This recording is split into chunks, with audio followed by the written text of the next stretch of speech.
వ్యక్తిని చూస్తే వారు చేసినటువంటి పనుల ద్వారా వాటిని మనం ఆదర్శంగా తీసుకునే విధంగా ముందుకెళ్లాలని స్ఫూర్తి కలిగించేటువంటి విగ్రహాల్లో ఉన్నటువంటిలో ఈ విగ్రహం కూడా ఒక మంచిదని చెప్పేసి తెలియజేసుకుంటూ సెంటర్ కూడా మంచి సెంటర్లో పెట్టారు.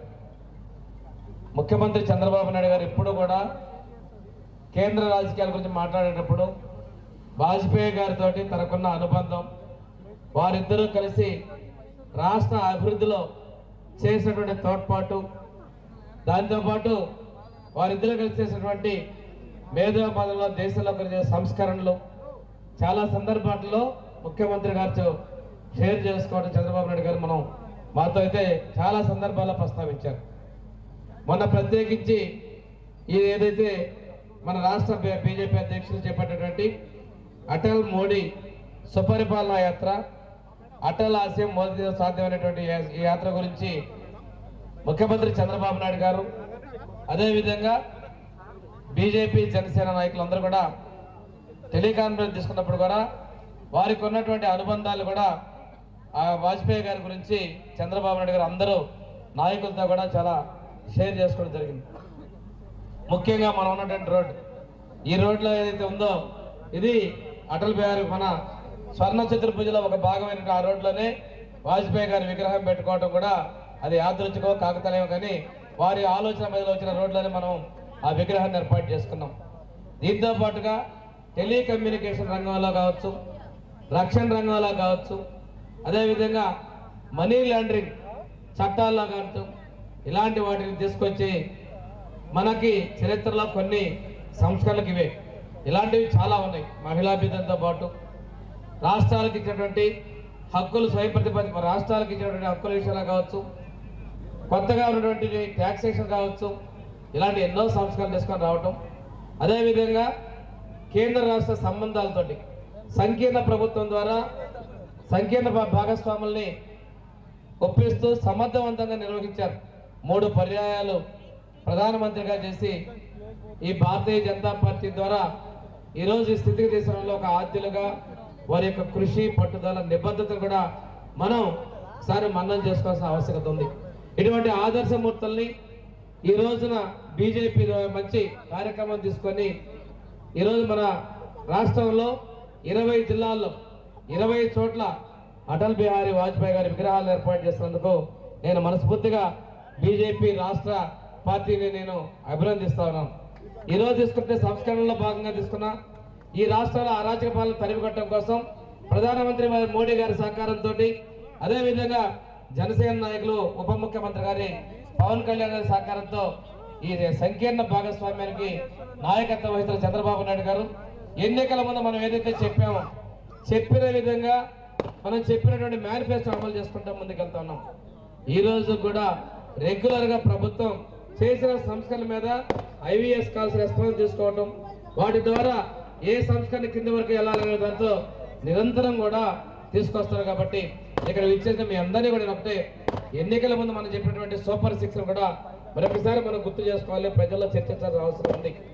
మనం చెప్పినటువంటి ఎన్టీఆర్ భరోసా కావచ్చు, ఇది భారతదేశంలోనే మనమే ఇస్తున్నాం. ఇంత పెద్ద మొత్తంలో 4,000 కావచ్చు, 6,000 కావచ్చు, 10,000 కావచ్చు, ఈ పెన్షన్ భారతదేశంలో మనమే ఇస్తున్నాం.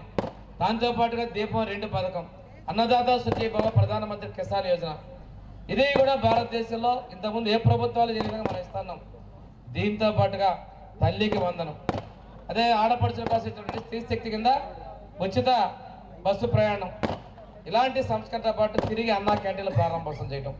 ఈరోజు కొంతమంది ప్రైవేటీకరణ మాట్లాడుతున్నారు. మనం ప్రైవేటీకరణ చేయట్లా, ప్రభుత్వ ప్రైవేట్ భాగస్వామ్యంతో మెడికల్ కాలేజీ మనం వెళ్తున్నాం.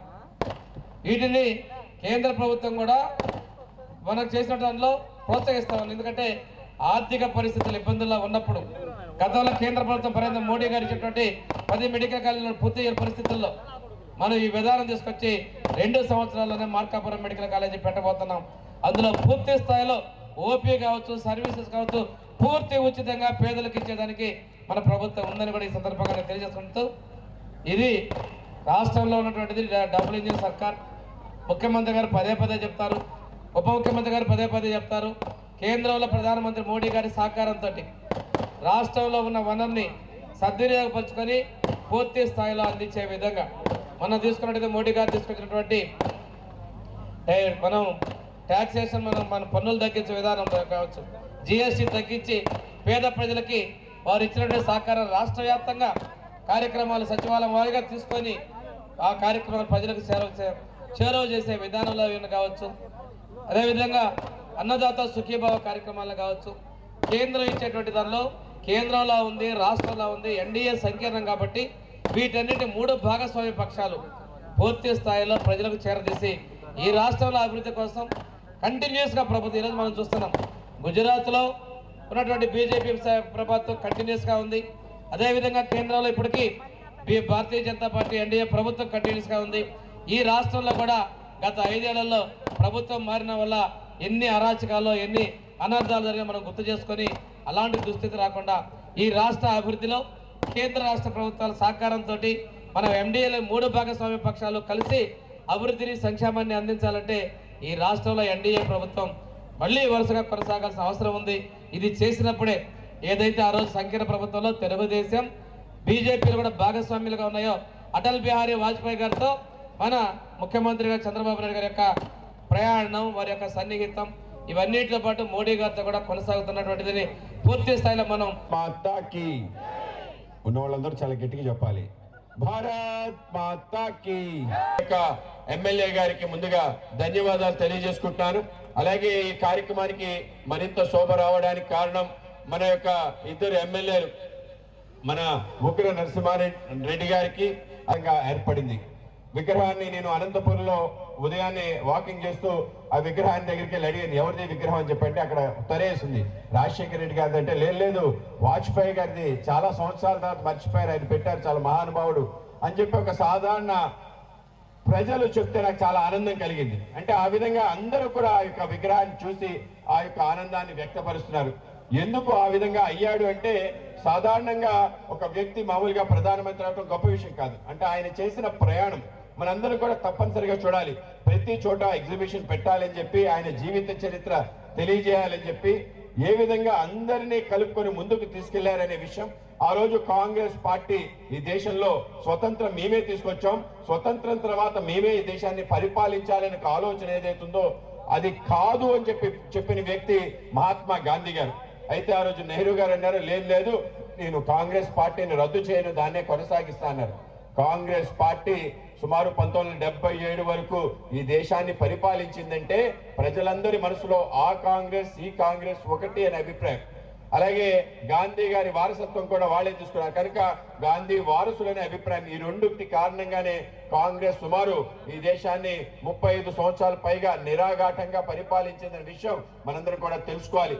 కానీ ఆ రోజు ఏ కాంగ్రెస్ అయితే స్వతంత్రం తెచ్చింది, స్వతంత్రం తెచ్చిన తర్వాత దేశం ఏ విధంగా వెళ్ళాలి అంటే ఆ విధంగా కాదు, దేశానికి మనవి అనుకున్న అంశాల పైన నిలబడాలి, మన ఆర్థిక విధానం మనమే ఆలోచన చేసుకోవాలి, ఈ దేశం యొక్క శక్తి ఆలోచన చేసుకొని దానిపైన రచన చేయాలనే ఆలోచనతో అటల్ బిహారీ వాజ్పేయి గారి నేతృత్వంలో doctor Shyam Prasad Mukherjee, doctor BR Ambedkar గారు లాంటి అనేక మంది కలిసి కాంగ్రెస్ ఇతర ఒక ప్రభుత్వం దేశంలో రావాలి అనే ప్రయత్నం 1951 ప్రారంభించడం జరిగింది. ఆ సమయంలోనే ఆర్ఎస్ఎస్ ప్రచారంగా ఉంటున్న వాజ్పేయి గారి యొక్క సంస్థాపన సభ్యులుగా జనసంఘలో చేరి ఆయన యొక్క ప్రయాణాన్ని ప్రారంభించారు. దేశవ్యాప్తంగా తిరిగారు, దేశవ్యాప్తంగా ప్రజలందరికీ జాతీయ భావాలు నింపారు. మనదందరిది ఒకటే దేశం, మనందరం ఒకటే ప్రజ, మనందరిది ఒకటే జాతి కనుక మనందరి లక్ష్యం ఒకటే ఉండాలి. కాశ్మీర్ కి ప్రత్యేక ప్రతిపత్తి ఉండకూడదు, గోవా ఈ దేశంలో అంతర్భాగం, పోర్చుగల్స్ ఇంకా రూల్ చేయకూడదు కనుక గోవా విముక్తి కోసం ఆలోచన చేయాలి.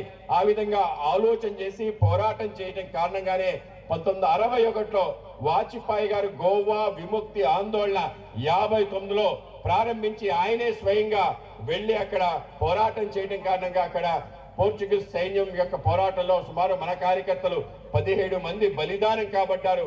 దాని కారణంగా నెహ్రూ ప్రభుత్వం 1961లో పోర్చుగీస్ అంటే గోవాని విముక్తి చేసి డామన్ దెయుని భారతదేశం కలపటం చాలా గొప్ప విషయం.